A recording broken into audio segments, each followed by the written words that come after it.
Hi guys! Welcome to my channel. Today, tuturuan ko kayo kung paano i-edit ang photo nyo from this to this. So, if you want to know how to do this one, then please keep on watching.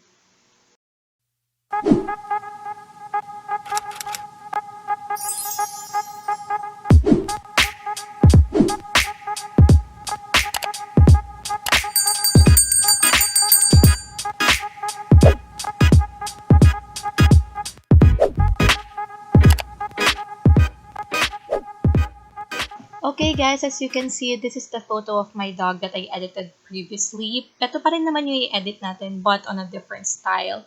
So what I just did is to open up my PicsArt application. Then I chose a photo that I wanted to edit.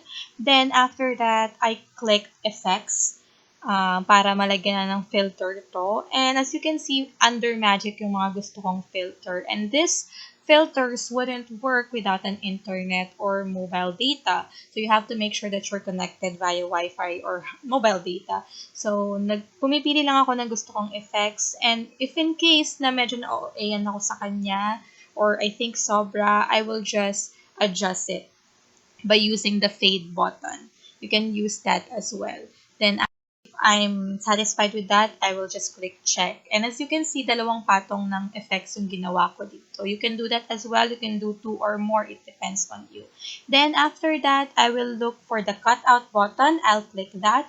And ito na yung part kung saan ika-cut natin yung picture kung ano lang yung gusto nating kuhanin.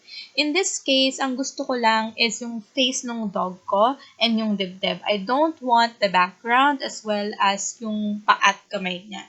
So, ayan, ginagawa ko. Ina-outline ko siya. You don't have to be precise with this one kasi sometimes naman, kino-correct siya automatically ni PicsArt. Then, I'll just click the arrow button on the upper right corner kapag okay na ako. And, as you can see, naglo-loading. After that, makikita nyo na kailangan nyo pa rin siya i-fix. So, you just have to fix that. Then, if in case na gusto nyong magbura kasi napasobra, you can just click the eraser button and na-adjust yung size niya. So, you can do that as well just in case na gusto nyong liitan yung size ng eraser. And if in case naman na napasobra kayo sa pagbubura, you don't have to worry kasi yung katabi ng eraser button, you can use that para ibalik yung mga details sa part na gusto nyong ibalik, I mean. So, ayan, medyo madetalye itong photo na to kasi nga balahibo siya. Pero, mas madali ito kapag tao yung ini-edit mo. So, you just have to be patient, but trust me, guys, after this one naman, magiging maganda yung result. Meron ka ng pang DP, pang wallpaper, or something like that. So, ayan, inaayos ko lang just to make sure that wala akong makalimutan. Then, if I'm satisfied with it, I'll just click save. And right after this one, I'll just click the arrow button at the right corner. Then, I'll save it to my gallery. Afterwards, kailangan kong mag-edit ulit ng panibagong photo. I'll choose under color backgrounds, yung transparent background. Then, I'll click add photo and i-add ko yung photo na inedit natin previously. I-resize ko siya, then click check. Then afterwards, click add photo again and you have to download a dripping effect photo or a dripping photo like this one. Ayan. Then you have to resize it. I-adjust nyo yung akma dun sa katawan ng photo. Then afterwards, you have to find blend. Click that. Then lighten. So ganyan yung magiging itsura niya. But we're not yet done. Because after mong i-click yung check mark sa upper right corner, you have to click cut out again. Kasi ayokong masama yung white sa baba. If white background yung gagawin nyo guys, that's totally fine. You can leave it like that. Pwede nyo ipatong na lang yan sa white background. Pero kasi ang gusto ko, transparent lang yung background niya. So that, kapag gusto kong palitan yung background niya, I can do that anytime. So, gusto ko transparent yung magiging photo. Then, ayan, medyo pini-perfect ko lang tong photo na to just to make sure na smooth yung edges niya. And, ayan, you can do that as well. Afterwards, I'll just click save once I'm satisfied with with how it looks.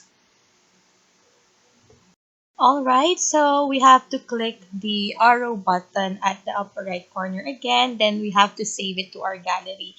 Then right after that, you have to edit another photo. Nag-download lang ako ng gradient background sa Google. But ayan yung napili ko.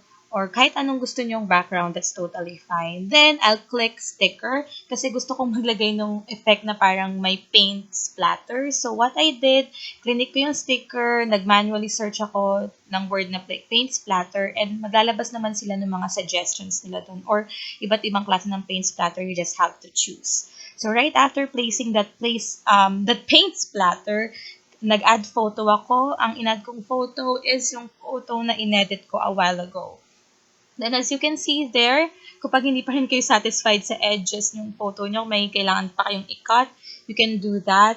And if you're satisfied with it, just place it again on your background, resize it kung anong gusto nyong size. Then, ang ginawa ko, since hindi pa ako satisfied sa itsura niya, gusto ko kasi mas cute pa. So, I clicked sticker again, then nag-search ako ng bow tie. And as you can see, marami siyang nilabas na klase ng bow tie. Namili lang ako nung bet kong design. And ayan yung napili ko for my dog. Pinace ko lang yan sa leeg niya. And gusto ko pang mag-add ng corona naman. So, I search like a crown for prince. So, yan, nag-type ako ng prince crown.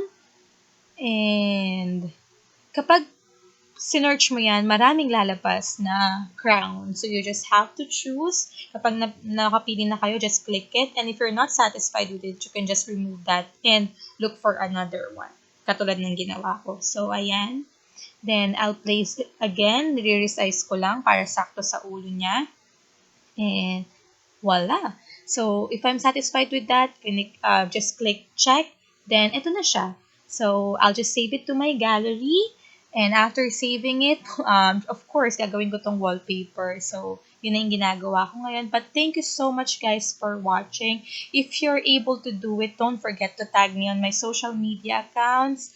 Gusto kong makita yung mga gawa ninyo. And thank you again for watching this video. Don't forget to subscribe, like, and comment down below. Have a great day, everyone. Bye!